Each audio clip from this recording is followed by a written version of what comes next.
Vous êtes-vous déjà demandé ce qui rend quelqu'un inoubliable? Pas célèbre, cela c'est facile.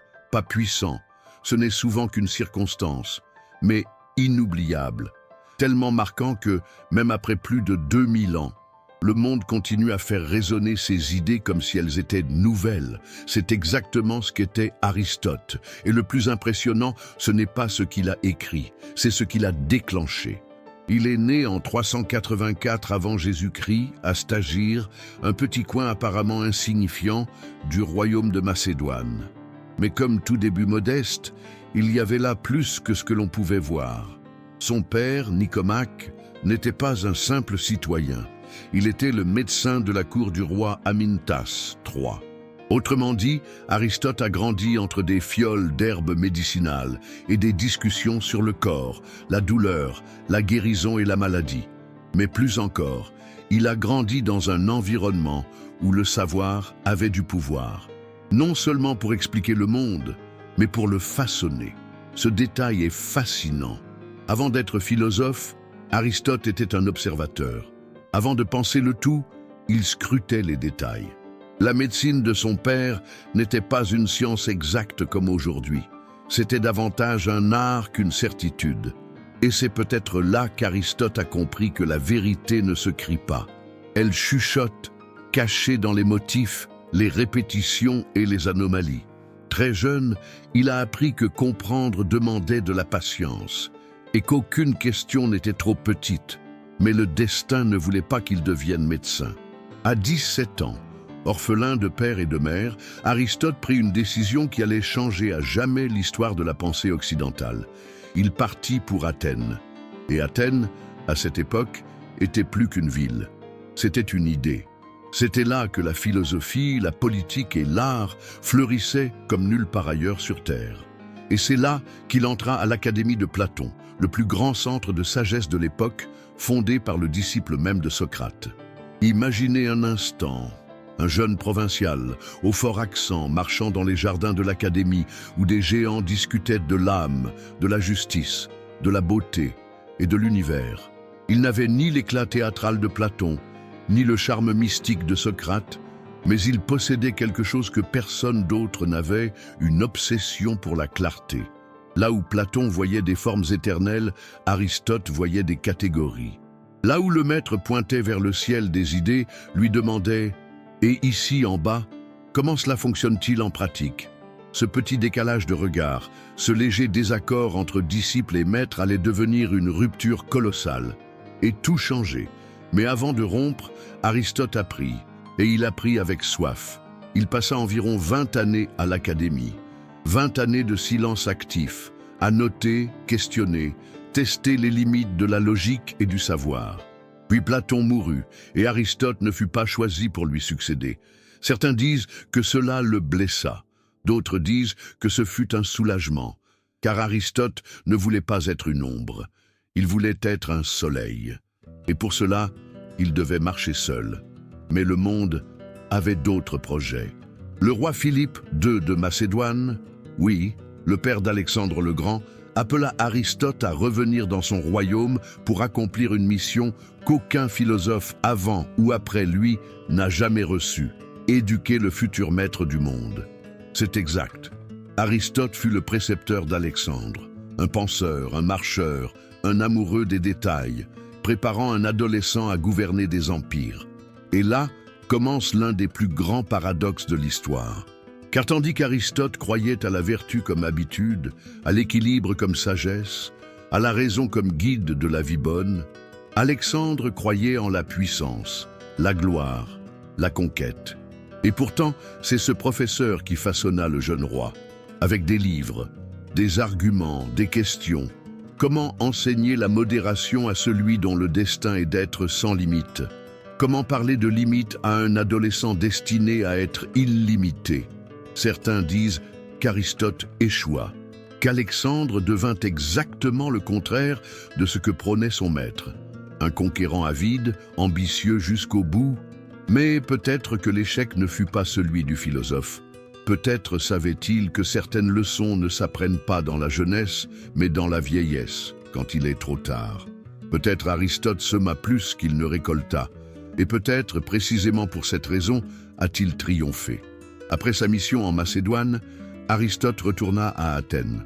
Mais il n'était plus un disciple, il était un fondateur. Fort de son expérience politique et brûlant encore de philosophie, il créa son propre espace, le lycée, un lieu de pensée vivante, en mouvement. Là, la philosophie n'était pas un trône, c'était une marche, littéralement. Aristote enseignait en marchant. Il discutait, provoquait, expliquait tout en avançant entre les colonnes et les cours. C'est pourquoi ses élèves furent appelés les péripatéticiens, ceux qui marchent en pensant. Imaginez cela un instant, un groupe d'hommes marchant en cercle jour après jour, débattant des fondements de la justice, de la nature, de la logique, de l'amour, de la vie et de la mort. Pas de temple silencieux, des pas de dogmes, des dialogues. Le lycée n'était pas une école au sens moderne, c'était une communauté d'enquête.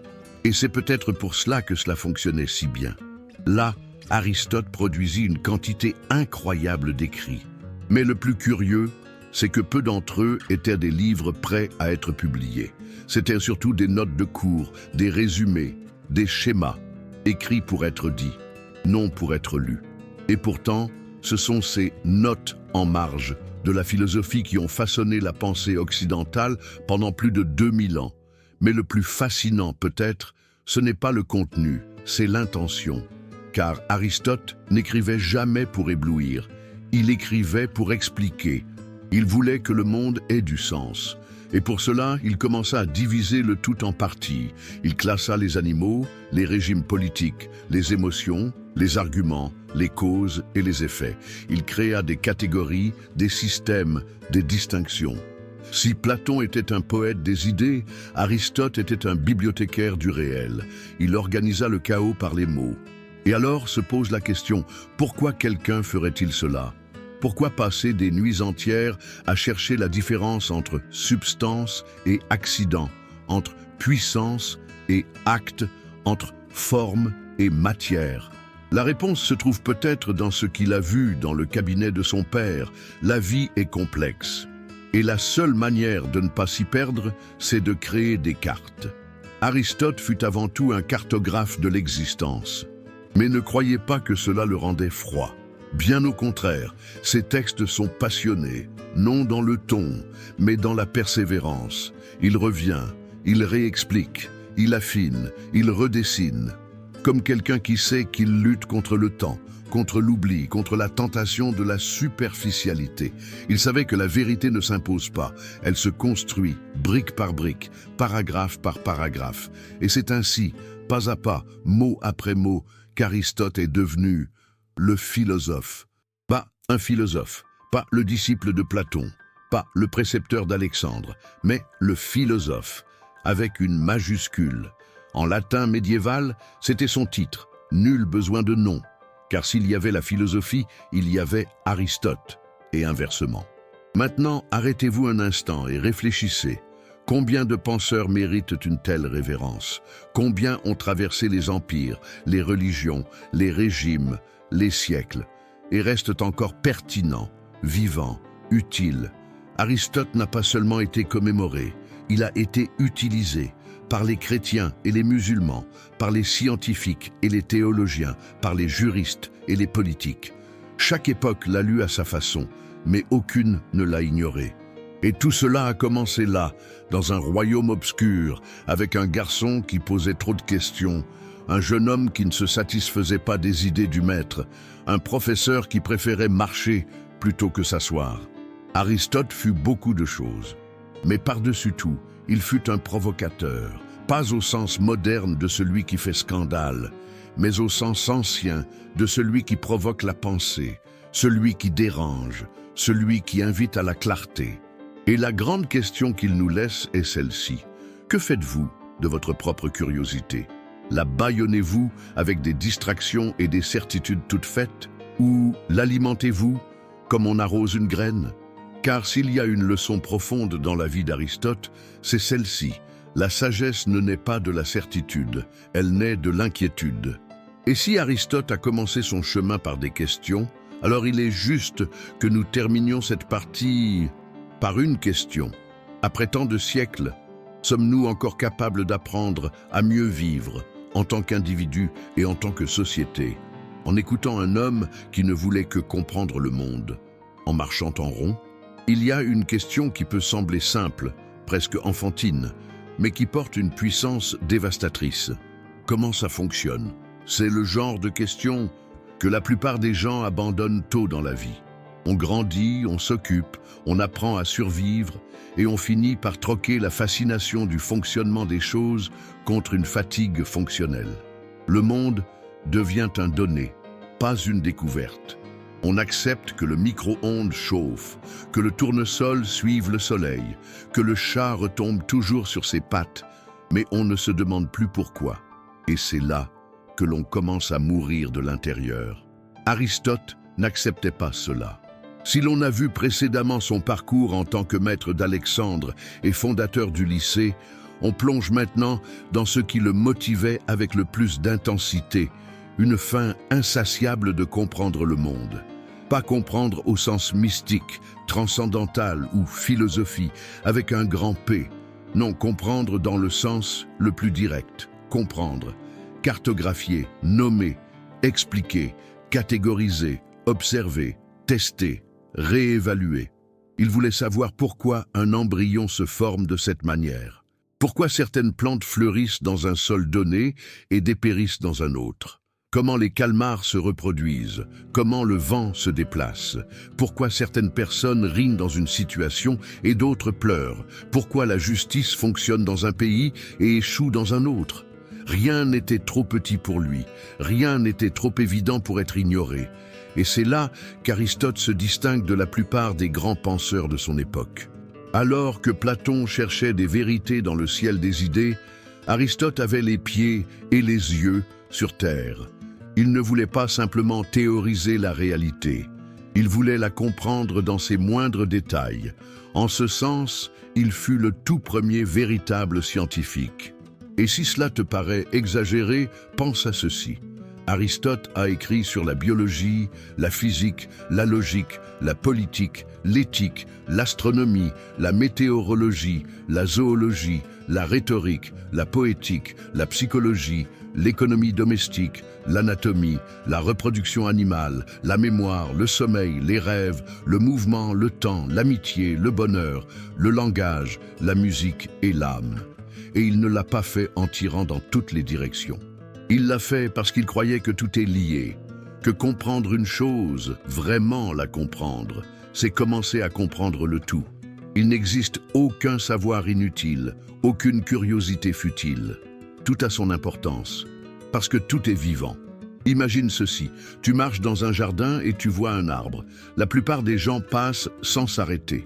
D'autres s'arrêtent et disent « il est beau ».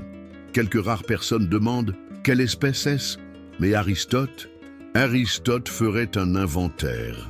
Il observerait la forme des feuilles, l'épaisseur du tronc, la manière dont les racines se répartissent, le type de sol, la réaction de l'arbre à la lumière, la fréquence de floraison, la façon dont il attire les insectes.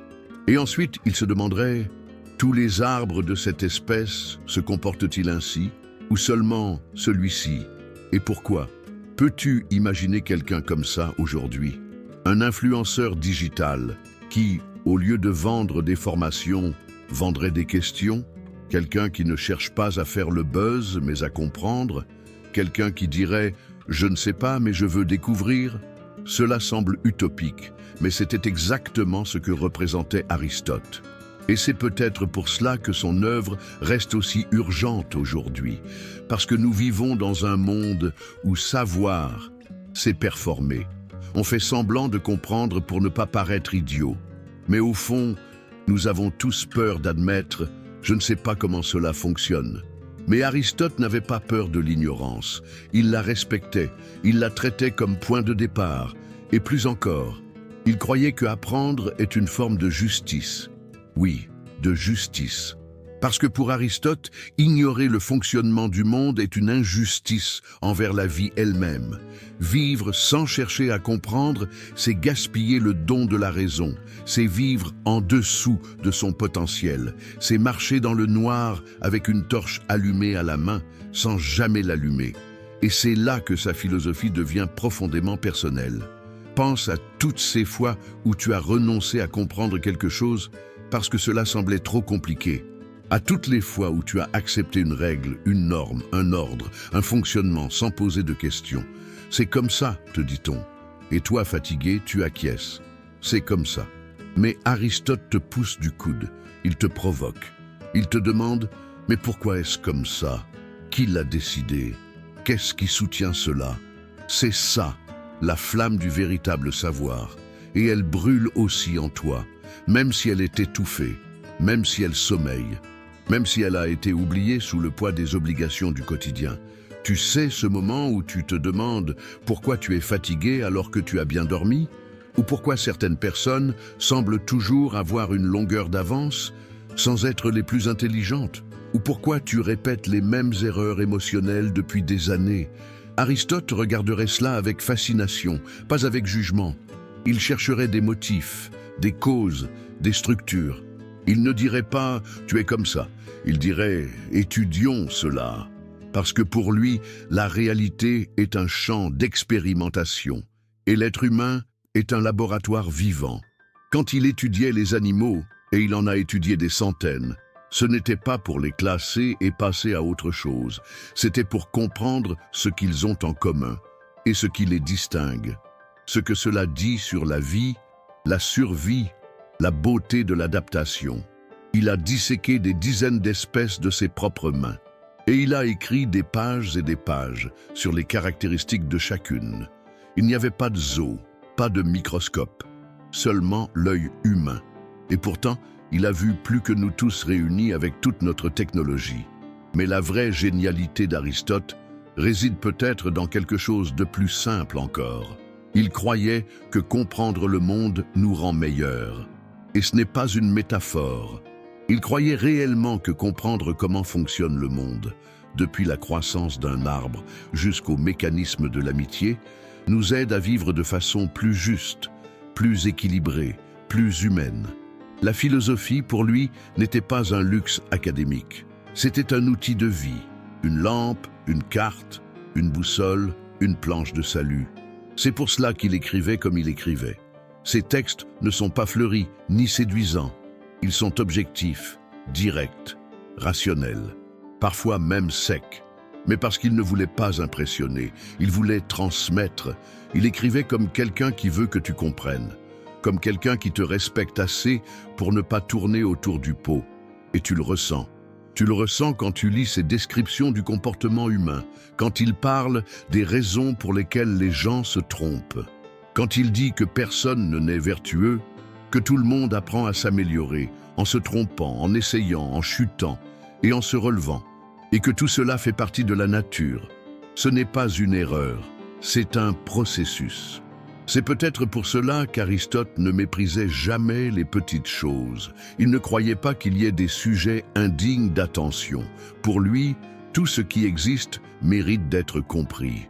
Parce que tout ce qui existe influence notre manière de vivre, directement ou indirectement.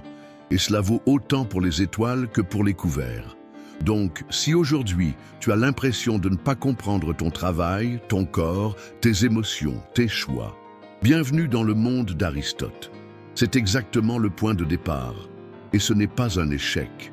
C'est un commencement, une invitation, un appel. Parce qu'Aristote croyait profondément que le savoir est disponible pour qui le cherche avec honnêteté, sans arrogance, sans précipitation, sans masque. Et c'est exactement ce qui nous manque aujourd'hui. On vit dans une époque de surinformation et de sous-compréhension. On consomme du contenu, mais on ne l'intègre pas. On apprend des concepts, mais on ne les relie pas. On répète des phrases chocs, mais on ne formule pas de vraies questions. Et Aristote serait désespéré. Pas parce que nous sommes bêtes, mais parce que nous sommes distraits, trop distraits pour regarder une plante pousser, un animal bouger, un ami pleurer, un argument bancal, un schéma qui se répète, une erreur qui revient. Et c'est là que la philosophie aristotélicienne devient une urgence. Si l'on veut mieux vivre, il faut réapprendre à regarder, à voir vraiment, à se demander comment ça fonctionne, pas seulement dehors, mais en nous-mêmes. Parce que s'il nous reste une seule leçon d'Aristote, c'est celle-ci. Ne pas accepter l'obscurité par habitude, choisir la lumière, même si elle éblouit au début. Et maintenant, vient la dernière question. Es-tu prêt à réapprendre à voir? Parce que si oui, alors tu as déjà fait le premier pas. Tu es déjà, sans le savoir, un péripatéticien moderne. Quelqu'un qui pense en marchant, qui cherche du sens dans le chaos, qui rejette les réponses toutes faites, qui préfère la curiosité au cynisme. Et si cette vidéo t'a poussé à réfléchir, ne serait-ce qu'à douter qu'il y ait plus à comprendre que ce qu'on accepte d'ordinaire, alors la marche ne fait que commencer. Si cela t'a parlé, inspiré ou simplement touché, je t'invite à t'abonner à la chaîne. Pas pour l'algorithme, pas pour les chiffres, mais parce qu'ici, on ne donne pas des réponses rapides. On allume des questions durables. Like la vidéo, partage-la à ceux qui, tu le sais, ont besoin de retrouver leur curiosité. Et commente ici en bas, quelle est la question que tu as arrêté de poser et que tu veux maintenant reprendre? Le monde attend tes questions. Et Aristote sourirait probablement en apprenant que tu demandes encore comment ça fonctionne. Qu'est-ce qu'une bonne vie? Pas une vie confortable, ni une vie de gloire, encore moins une vie qui fonctionne, simplement.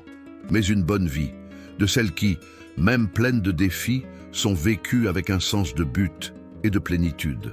Une vie qui, lorsqu'on la regarde en arrière, porte plus de sens que de regrets. Vous êtes-vous déjà demandé ce qui construit réellement cela? Aristote a passé une grande partie de son existence à essayer d'y répondre. Et sa réponse, loin d'être une formule magique, est une enquête profonde, humaine, inquiète.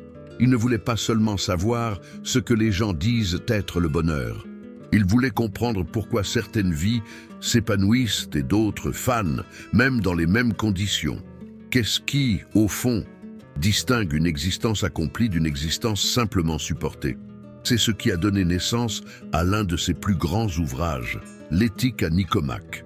Le nom vient de son fils, Nicomaque, qui aurait édité le manuscrit, ou peut-être d'un de ses disciples directs. On ne sait pas exactement.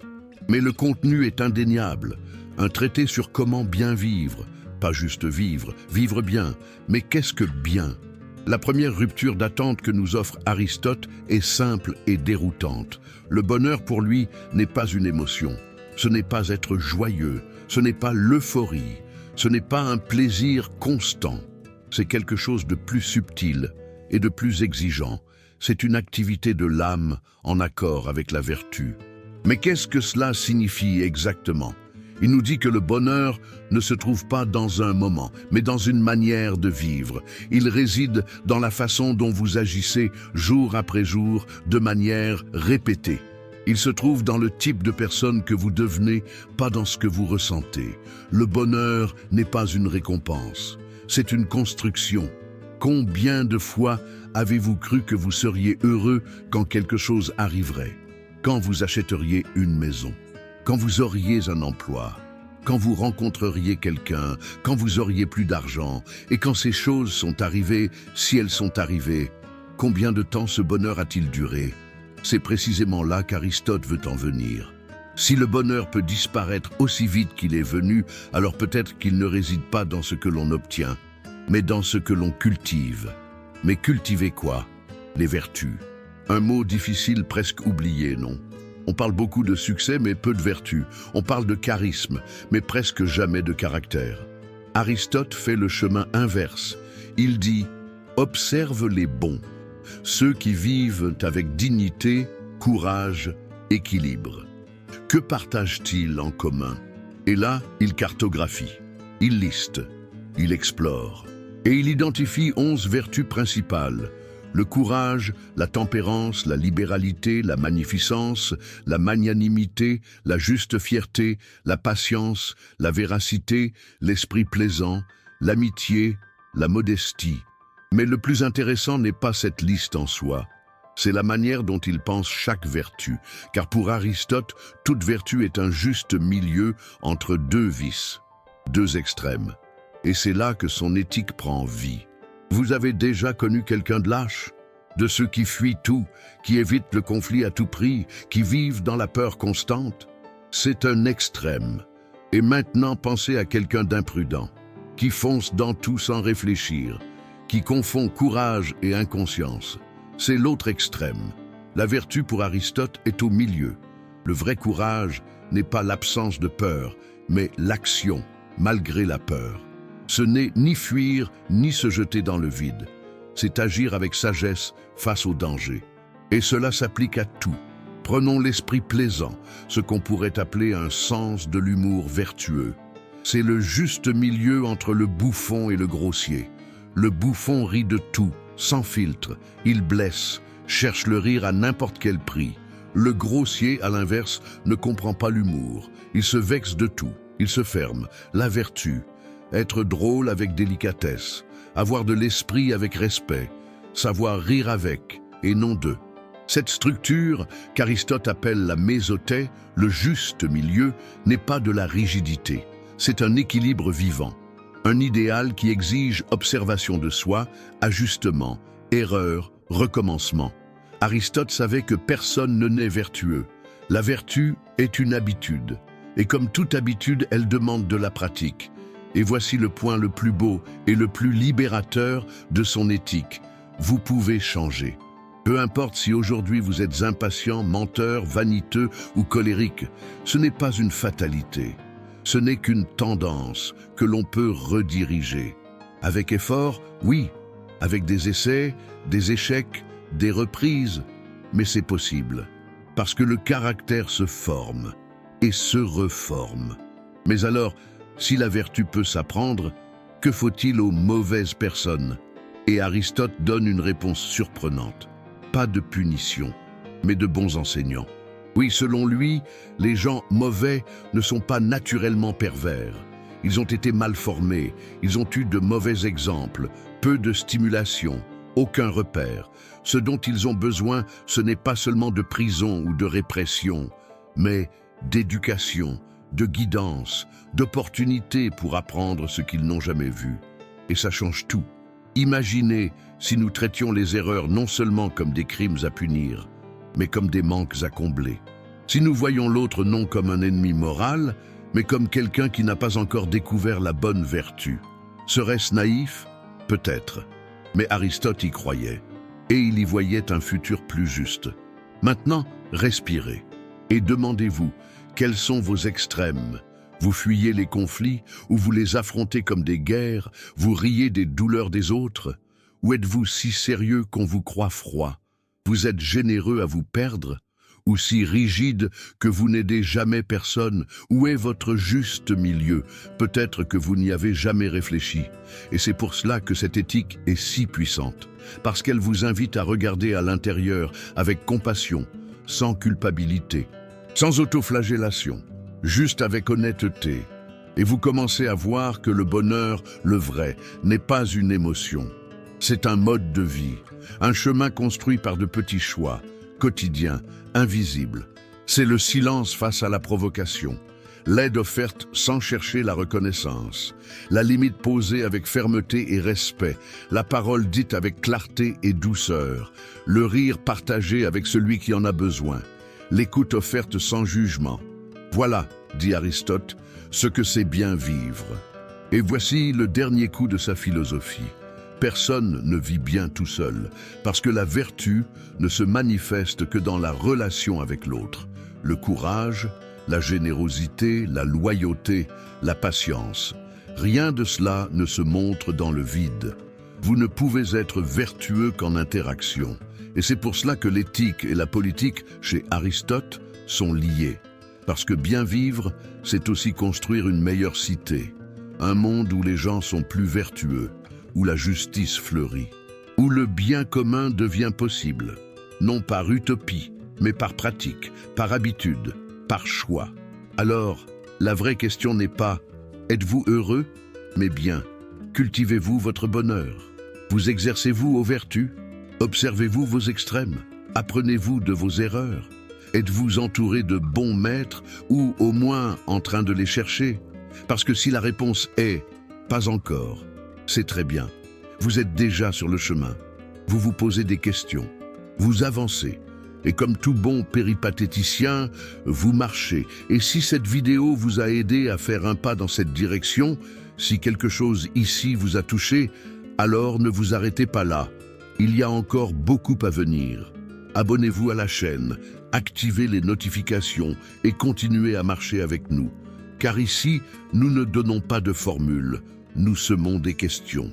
Aimez la vidéo, partagez-la avec quelqu'un qui a besoin de repenser ce que c'est que bien vivre et dites-nous en commentaire quelle vertu souhaitez-vous le plus cultiver dans votre vie. Souvenez-vous, la bonne vie n'arrive pas, elle se construit. Et Aristote a déjà tracé le plan. La seule question est, allez-vous commencer? As-tu déjà pleuré pour quelque chose dont tu savais que c'était un mensonge? As-tu déjà senti ta gorge se nouer en voyant souffrir un personnage de fiction, tout en sachant qu'il n'existe pas? Es-tu déjà sorti d'un film avec cette sensation étrange que quelque chose en toi avait été remué, réorganisé, presque purifié? Aristote trouverait cela absolument naturel. En réalité, il trouverait cela essentiel. Car qu'est-ce que l'art? Un divertissement, un passe-temps, une esthétique, un luxe? Pour Aristote, non. Pour lui, l'art, et en particulier le théâtre, avait une fonction presque médicale, une sorte de chirurgie invisible qui nettoyait les émotions du spectateur. Une opération silencieuse, faite de mots, de gestes et de tragédies. Oui, des tragédies. Car dans l'Athènes antique, le divertissement de masse, c'était le sang, la douleur et le destin. C'était Oedipe qui s'arrachait les yeux après avoir découvert qu'il avait tué son père et épousé sa mère. C'était Antigone, enterrée vivante pour avoir défié les lois humaines au nom des lois divines. C'était Médée, tuant ses propres enfants par vengeance.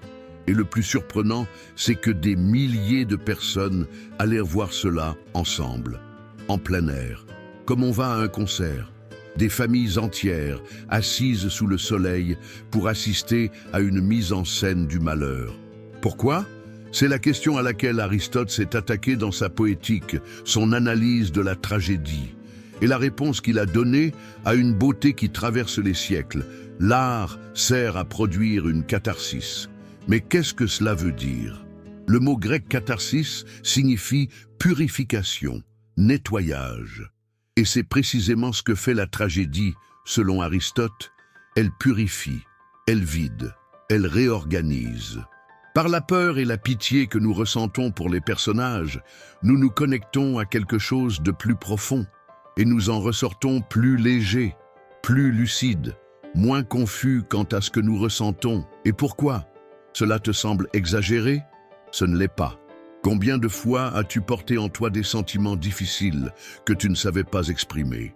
Des angoisses, des colères, des tristesses impossibles à dire, mais qui sortent en larmes devant un film, en frissons pendant une chanson, dans le silence gênant après une scène de théâtre? Aristote a compris cela avant même que la psychologie n'existe. Il a vu que l'âme humaine est un champ de bataille, que nous vivons remplis d'émotions contradictoires, mal formulées, mal digérées. Et que l'art, lorsqu'il est bien fait, ne nous distrait pas de la douleur, il nous y conduit et nous apprend à la traverser. Comment? Par l'exemple, par l'histoire, par ce qu'il appelle péripétie et anagnorèse. Des termes étranges, oui, mais tu as déjà vécu ça. La péripétie, c'est le retournement du destin. Quand tout allait bien et que soudain, tout change. L'amour devient perte, le héros devient traître, l'ascension devient chute. C'est le moment où la vie, qui semblait maîtrisée, montre les dents. Et tu ressens dans ta chair le choc du basculement. L'anagnorèse, c'est la reconnaissance, la révélation. L'instant où le personnage comprend quelque chose de crucial, sur lui, sur les autres, sur le monde. Et ce qui rend cela tragique, c'est que cette révélation arrive trop tard. Le mal est déjà fait. Le destin est déjà scellé. Un exemple moderne? Pense à Titanic. Jack gagne l'amour de Rose. Un jeune artiste sans le sou, mais plein de vie. Ils dansent, rient, se livrent l'un à l'autre. Tout va bien. Puis, l'iceberg, l'eau, la panique, la péripétie. Et à la fin, quand Rose réalise l'ampleur de l'amour et de la perte, voilà l'anagnorèse. Mais Jack est déjà parti. C'est ainsi que fonctionne la tragédie. Et pourquoi cela nous purifie-t-il? Parce qu'elle nous fait ressentir pour autrui ce que nous ne savons pas ressentir pour nous-mêmes. Elle déplace le traumatisme. Elle permet l'empathie. Elle nous aide à comprendre. Mais Aristote va plus loin. Il affirme que les tragédies nous éduquent émotionnellement. Oui, car selon lui, l'une des erreurs les plus fréquentes des humains est de ressentir la peur et la pitié de manière incorrecte, c'est-à-dire avoir peur de ce qui ne mérite pas la peur et ne pas avoir peur de ce qui le mérite, avoir pitié de ceux qui n'en ont pas besoin et mépriser ceux qui en ont le plus. Et la tragédie réorganise cela. Elle nous montre que les gens bons souffrent aussi, qu'une petite erreur peut détruire une vie entière, que se tromper ne signifie pas être mauvais, qu'il y a dans la fragilité humaine quelque chose de profondément touchant. Et c'est pourquoi, après une pièce, tu ressors changé, parce que tu as vu quelqu'un qui aurait pu être toi, échouer, lutter, s'effondrer, et tu y as survécu par reflet. Mais cela pose une question importante. Consommons-nous encore l'art comme tragédie, ou juste comme distraction? Combien de fois t'es-tu réfugié dans une série juste pour ne pas penser? Combien de chansons écoutes-tu pour t'anesthésier et non pour ressentir? Combien d'histoires sont écrites pour vendre et non pour transformer? Aristote n'aurait jamais accepté l'art comme sédatif. Pour lui, l'art est un remède. Il peut être amer, mais il soigne. Il soigne la confusion. Il soigne l'insensibilité. Il soigne l'indifférence. C'est pourquoi il valorisait autant la structure, l'intrigue, la cohérence interne du récit, la logique émotionnelle des personnages. Il n'acceptait ni les fins faciles, ni les raccourcis paresseux. Le but n'était pas de plaire, mais de conduire à la vérité, une vérité émotionnelle que nous ne parvenons souvent à toucher qu'à travers l'autre. Et cela est toujours valable aujourd'hui. Quand tu vois quelqu'un brisé sur scène et que ta poitrine se serre, c'est la catharsis. Quand tu vois une injustice frapper un personnage et que ton sang bout, c'est une reprogrammation morale. Quand tu comprends qu'une erreur venait d'un malentendu et non de la méchanceté, c'est la compassion apprise. L'art, en ce sens, est un miroir, mais pas un miroir de surface, un miroir profond, qui reflète ce que nous refusons de voir, qui nous oblige à regarder, qui nous renvoie, non pas comme nous sommes, mais comme nous pourrions être, ou comme nous pourrions échouer à devenir. Et c'est là la puissance la plus dangereuse et la plus nécessaire de l'art. Il nous humanise. Dans un monde de plus en plus fonctionnel, technologique, impersonnel, l'art est un rappel de notre condition la plus fondamentale, la vulnérabilité.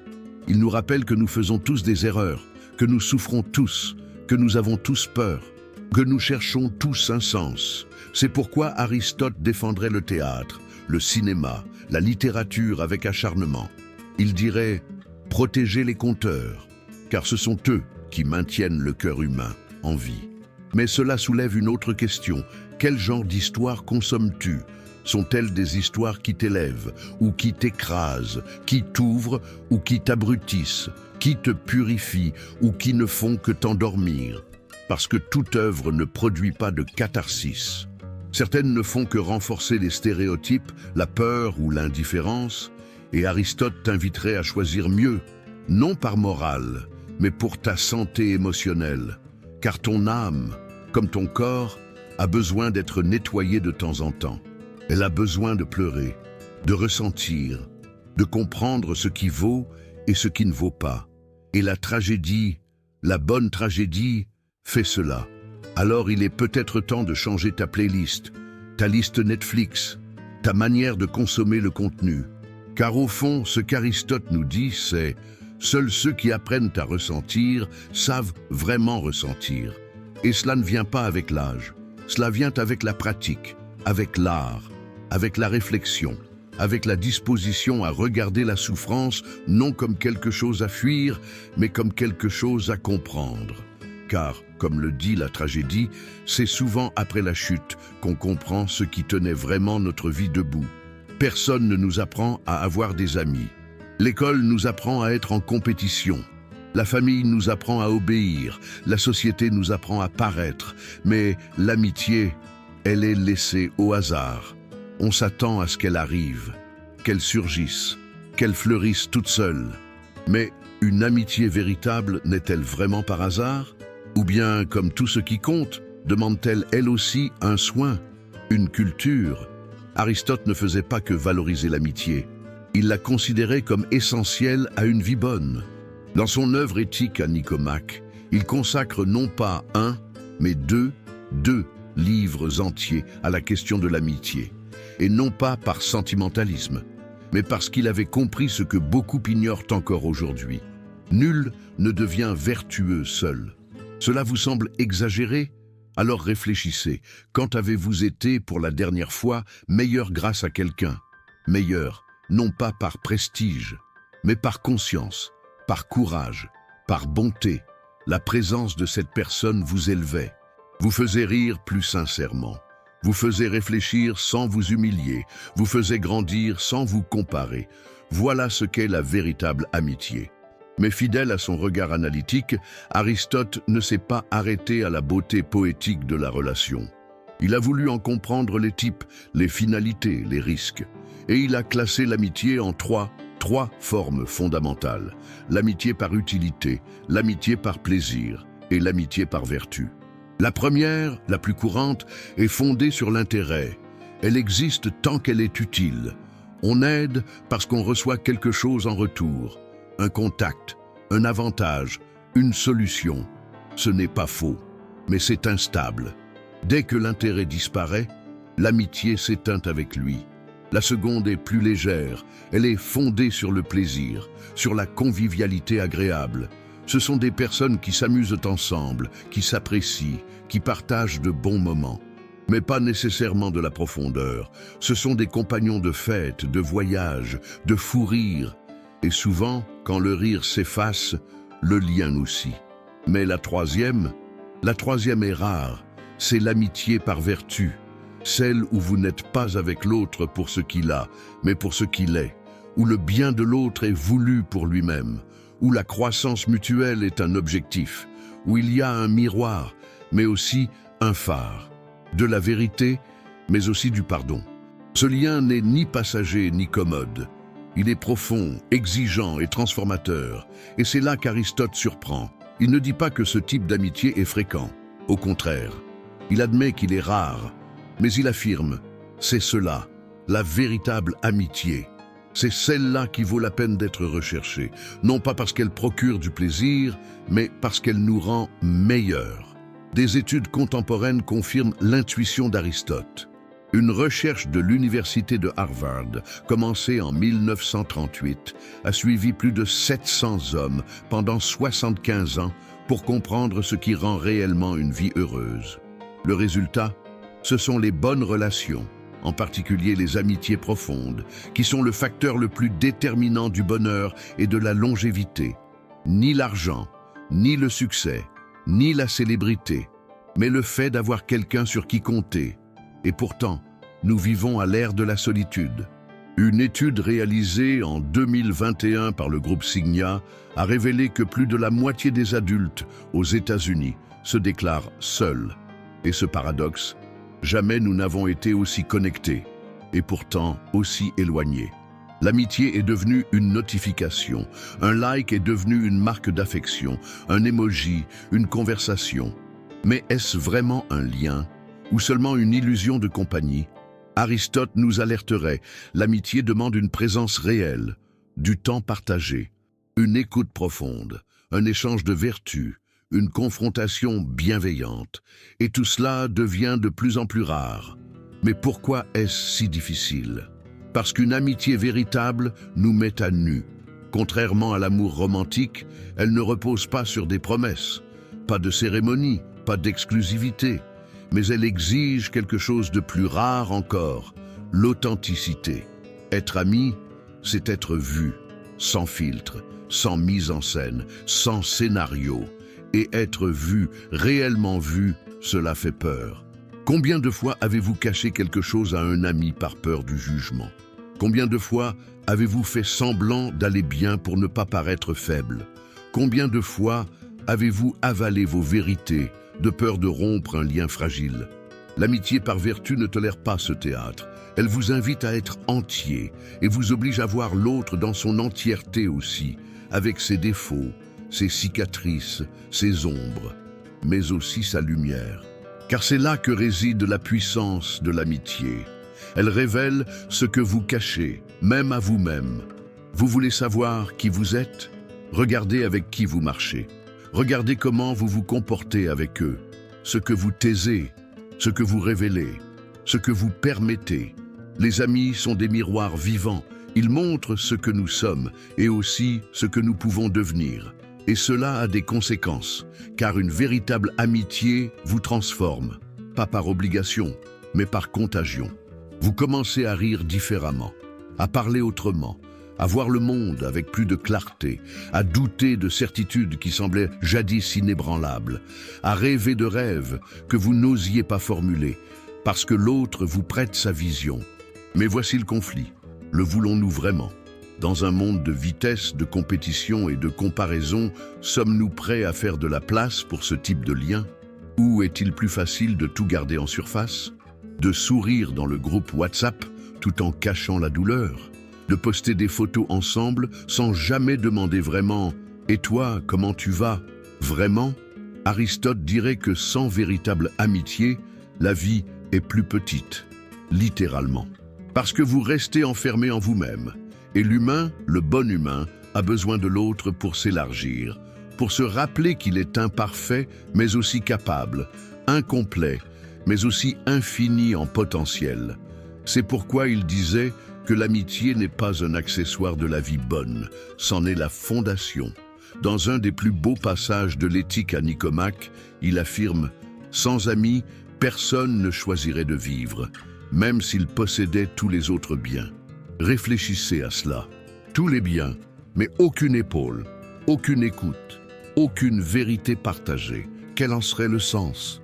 Il est peut-être temps de faire un inventaire silencieux, revoir vos connexions, réévaluer vos échanges, repenser à qui occupe une place dans votre cœur et qui ne fait qu'occuper un créneau dans votre emploi du temps.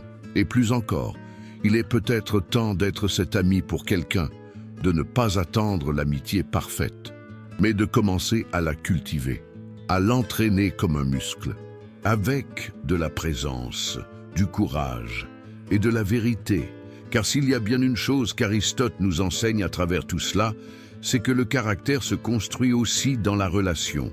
On ne devient ni juste, ni sage, ni bon dans le vide. L'éthique ne concerne pas seulement ce que nous faisons seuls, mais comment nous sommes avec les autres. Et les amis sont notre tout premier et plus profond terrain d'entraînement. Maintenant, respirez. Pensez à quelqu'un qui vous a rendu meilleur. Non pas parce qu'il vous a flatté, mais parce qu'il vous a vu. Parce qu'il n'a pas fui quand c'était difficile. Parce qu'il vous a aimé, non pas malgré vos défauts, mais avec eux. Cette personne vaut de l'or. Et elle attend peut-être un signe de vous, un geste, une reprise. Peut-être qu'en ce moment, le lien est fragile. Mais une véritable amitié, comme une plante robuste, peut survivre à la sécheresse, à condition que vous reveniez l'arroser. Imagine ceci, tu as raison, complètement raison. Les faits sont de ton côté, les données le prouvent. La logique est irréprochable, et pourtant, personne ne t'écoute, personne ne te comprend, personne n'est convaincu. Tu as déjà vécu ça? Aristote, lui, l'a vécu, et il n'a pas accepté de se taire. Il a compris quelque chose de brutalement réel, surtout à son époque, mais peut-être encore plus vrai aujourd'hui. La meilleure idée ne gagne pas toujours. La pure raison, aussi solide soit-elle, échoue souvent à toucher les cœurs et à influencer les décisions. Pourquoi? Parce que les êtres humains ne sont pas seulement rationnels. Ils sont émotionnels, fiers, blessés, pleins de peur, de pression, de préjugés. Ils sont humains. Et c'est précisément parce qu'il a compris cela qu'Aristote a créé l'un des outils les plus durables de toute l'histoire, la rhétorique. Mais attention, ne confonds pas cela avec la manipulation. Il ne voulait pas enseigner des astuces d'éloquence pour tromper. Il voulait armer les justes, offrir des instruments à ceux qui ont de bonnes idées, mais qui ne savent pas comment les exprimer. Parce qu'il a compris ce que beaucoup refusent encore d'admettre. Avoir raison ne suffit pas. Il faut savoir se faire entendre. Maintenant, respire, parce que ça change tout. Combien de fois as-tu vu une personne mal informée dominer une conversation? Parler plus fort, utiliser des punchlines, des mèmes, de l'ironie, et captiver l'auditoire. Combien de fois as-tu vu des gens intelligents se taire, se refermer, noyés dans un discours technique, froid, correct, mais inefficace? Aristote a vu cela se produire sur les places d'Athènes. Il a vu des orateurs populaires démolir des arguments solides avec juste quelques mots bien choisis. Il a vu des décisions publiques être dictées non pas par la vérité, mais par le charisme. Et il n'a pas fui cette réalité. Il ne s'est pas enfermé dans la tour d'ivoire du savoir pur. Il a choisi de comprendre le jeu et d'enseigner comment y jouer avec éthique. Pour lui, la rhétorique était un art noble, l'art de faire entendre la vérité, de rendre les bonnes idées irrésistibles. Mais comment? C'est là que commence son génie. Aristote divise la persuasion en 3 piliers. Le logos, le pathos et l'éthos. Le logos, c'est l'appel à la raison, les faits, les données, les arguments. C'est la colonne vertébrale du discours. C'est le quoi tu dis. Le pathos, c'est l'appel à l'émotion. C'est le comment tu dis, le ton, la métaphore, l'image qui touche, l'exemple qui provoque un nœud dans la gorge ou un rire inattendu. C'est le canal qui relie la raison de l'autre à son cœur. L'éthos, c'est le plus subtil et peut-être le plus puissant. C'est ta crédibilité en tant qu'orateur, la confiance que tu inspires, le respect que tu imposes, ou pas. C'est la cohérence entre ce que tu dis et ce que tu es. Tu peux avoir le meilleur argument, logos, émouvoir profondément, pathos, mais si l'autre ne te fait pas confiance, ethos, tout s'effondre. Tu as déjà vu ça? Quelqu'un dit une vérité, mais personne ne l'écoute parce que ça vient de lui. Voilà. Aristote enseigne que le bon orateur est celui qui équilibre les 3. Il ne vit pas que de faits, ni seulement d'émotions, ni seulement d'autorité. Il sait danser entre ses forces, selon le public, le moment, le sujet. Il observe, il s'adapte, il se soucie. Et ce verbe final, se soucier, c'est ce qui distingue la persuasion éthique de la manipulation vulgaire.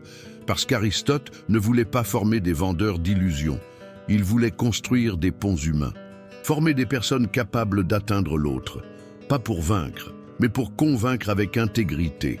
Et c'est plus actuel que jamais. Nous vivons une époque de cris, de bulles, de bruit, de certitudes rigides et d'arguments superficiels. Une époque où ce qui devient viral, c'est ce qui choque, pas ce qui construit. Et dans ce contexte, beaucoup abandonnent le dialogue. Beaucoup pensent « ça ne sert à rien de parler à quelqu'un qui a déjà décidé de ne pas écouter ». Mais Aristote n'acceptait pas ça. Il dirait « si la parole juste n'atteint pas, ce n'est pas la faute de la parole, c'est la faute de la forme. Alors change la forme, reformule, trouve un autre chemin. » Et cet effort, pour lui, était moralement obligatoire. Parce que le silence du juste est complice du mensonge. Combien de fois t'es-tu tu par fatigue, par peur, parce que tu ne savais pas comment le dire? Combien de fois as-tu vu quelqu'un se faire humilier, tromper, manipuler, et tu n'es pas intervenu parce que tu pensais ne pas avoir les bons mots? La rhétorique existe pour ça, pour donner une voix à ceux qui ont quelque chose à dire, et ne crois pas que c'est un talent inné. Aristote enseigne que la persuasion est une pratique, une étude, un polissage. C'est un exercice quotidien d'écoute, d'empathie et de choix des mots. C'est comprendre qu'une idée ne fleurit que dans un sol fertile. Alors, avant de parler, pose-toi la question. Qui m'écoute? De quoi cette personne a-t-elle peur? Qu'est-ce qu'elle valorise? De quoi a-t-elle besoin pour se sentir en sécurité et m'écouter? Ce n'est pas un jeu de manipulation. C'est un acte de générosité communicative. Parce que tu ne parles pas pour te montrer, tu parles pour rejoindre l'autre. Pour construire un pont entre des esprits qui, à première vue, semblent séparés par un gouffre. Et voici un détail que beaucoup négligent. L'humour. Aristote voyait l'humour comme une arme noble de la rhétorique. Une bonne blague bien placée, détend, désarme, invite, crée de l'identification, mais elle doit être utilisée avec sagesse, sans blesser, sans cruauté. L'humour vertueux, pour lui, c'est celui qui apporte de la légèreté sans faire de mal. As-tu déjà essayé de débattre de politique avec quelqu'un qui est totalement en désaccord avec toi et d'utiliser l'humour pour continuer la conversation? C'est magique. Tu ouvres un espace, une petite fissure, et par cette fissure, entre la lumière. Mais que faire quand rien ne fonctionne, quand l'autre est fermé, hostile, imperméable?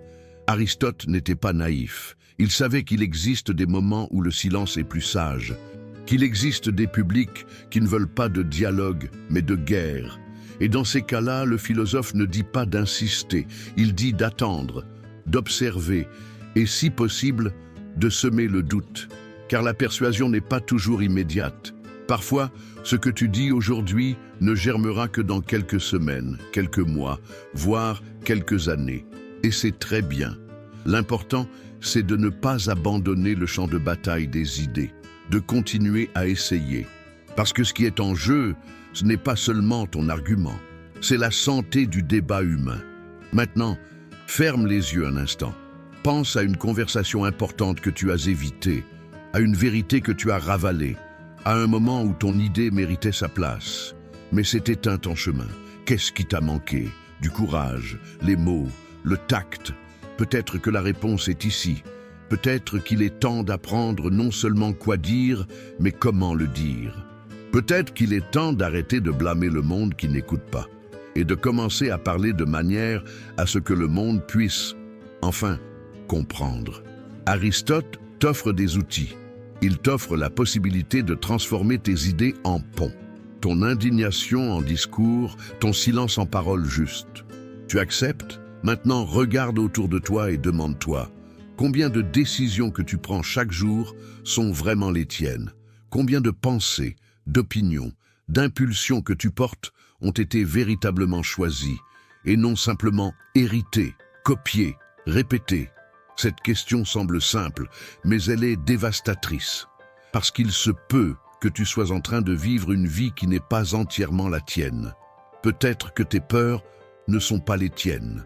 Tes objectifs, tes standards, tes certitudes, peut-être qu'ils ont tous été plantés par d'autres.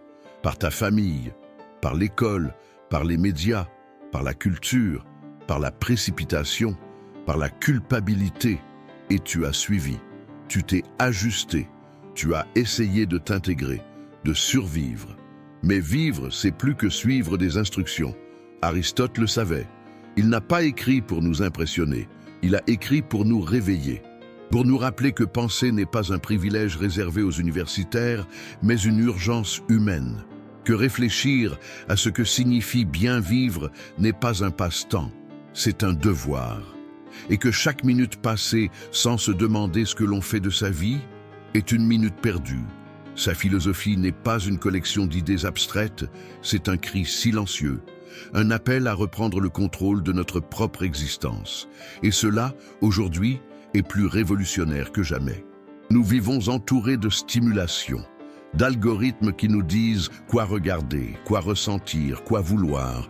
Nous sommes plongés dans le scroll infini d'opinions superficielles, de querelles numériques, d'indignations fabriquées.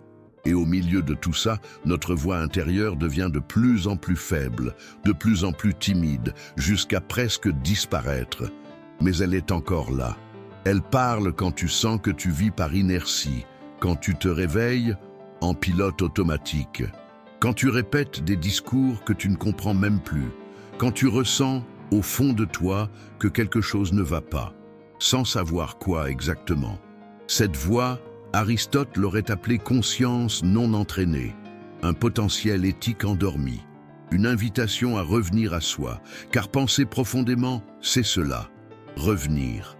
Revenir à l'essentiel, interroger, confronter, écouter, décider avec clarté. Et si cela semble simple, c'est que tu n'as pas encore essayé.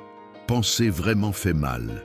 C'est comme enlever des chaussures trop serrées après des heures et se rendre compte qu'on avait mal, mais qu'on s'était habitué. C'est comme allumer la lumière dans une pièce qu'on ne regardait plus. C'est inconfortable. mais libérateur. Aristote ne demande pas des certitudes. Il demande de la vigilance, une attention constante à la manière dont nous vivons, aux mots que nous choisissons, aux personnes que nous laissons entrer, aux gestes que nous répétons sans réfléchir. Il ne veut pas que nous soyons parfaits, il veut que nous soyons lucides. Et la lucidité est exigeante. Elle nous demande d'abandonner le confort de l'ignorance. Elle exige que nous prenions la responsabilité de nos pas, de nos erreurs, de notre transformation. Mais elle donne aussi quelque chose de rare, une liberté réelle, la liberté de penser par soi-même, de ressentir avec intégrité, de vivre avec intention, de ne pas se laisser entraîner par les courants du monde, de soutenir ses convictions, même quand tout autour semble dire qu'on a tort. Car au fond, c'est cela qui est en jeu. Qui veux-tu être quand personne ne te regarde? Quand il n'y a ni applaudissements, ni like, ni validation? Qui es-tu quand le bruit du monde s'arrête? Cette question est philosophique, mais surtout elle est pratique. Elle détermine comment tu aimes, comment tu travailles, comment tu éduques, comment tu débats, comment tu consommes, comment tu votes, comment tu rêves. Elle détermine, avec le temps, le type de vie que tu construis. Et si tu penses qu'il est trop tard pour changer, Aristote te détromperait, car le caractère, selon lui, est malléable. Toujours, l'habitude n'est pas une prison. C'est un outil. Le temps n'est pas un ennemi, c'est une matière première. Tu n'es pas condamné à rester ce que tu as toujours été. Tu peux te reconstruire et cela ne se fait pas par miracle, cela se fait par choix. Un choix quotidien, un choix fatigué, un choix convaincu, un choix silencieux. C'est cette insistance qui forme un être humain vertueux. Ce n'est pas la théorie qui sauve, ce sont les gestes répétés. C'est le pardon difficile, c'est le silence nécessaire, c'est le non que tu dis quand il serait plus facile de céder, c'est le oui que tu maintiens quand il serait plus simple de fuir. Alors, si tu es arrivé jusqu'ici et que tu as senti à un moment de cette réflexion que quelque chose en toi a bougé, ne laisse pas ça s'éteindre. Cette sensation est une graine. Mais il ne suffit pas de la sentir, il faut la planter, il faut l'arroser, il faut la cultiver. Et tu n'as pas à le faire seul. Cette chaîne existe pour cela, pour être un lieu de culture intérieure, un espace de pensée, de résistance, de profondeur, dans un monde de surface. Un endroit où poser des questions est plus important que d'avoir des réponses, où l'inconfort est le signe que nous sommes en vie. Abonne-toi maintenant. Aime cette vidéo si elle t'a fait t'arrêter. Partage-la avec quelqu'un qui confond encore vitesse et direction. Et commente ici en bas, quelle pensée es-tu prêt à abandonner? Et laquelle veux-tu commencer à construire? Écris avec courage. Écris comme quelqu'un qui assume le protagonisme de sa propre transformation. Et merci, sincèrement, merci. Merci de ne pas avoir fui l'inconfort, d'avoir affronté ton propre reflet, d'avoir marché jusqu'au bout. Cela te place dans un groupe rare, celui de ceux qui se permettent encore de ressentir, de penser, de changer. On se retrouve bientôt, car la philosophie, la vraie, ne s'arrête pas ici. Elle commence maintenant, en toi.